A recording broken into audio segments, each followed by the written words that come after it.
nila magpadayon ang politika sa korupsyon o impunity ug ang padayon na pagsunod-sunod sa gobyerno ngadto sa mga langyawng dikta o interes.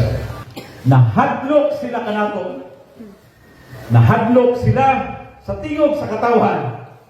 Kay nahibalo sila nga padayon natong gidala ang kalayo sa mga tumong sa katawhan ug buhaton nila ang tanan aron pagpugong kanato. Natong ko ang sa kanong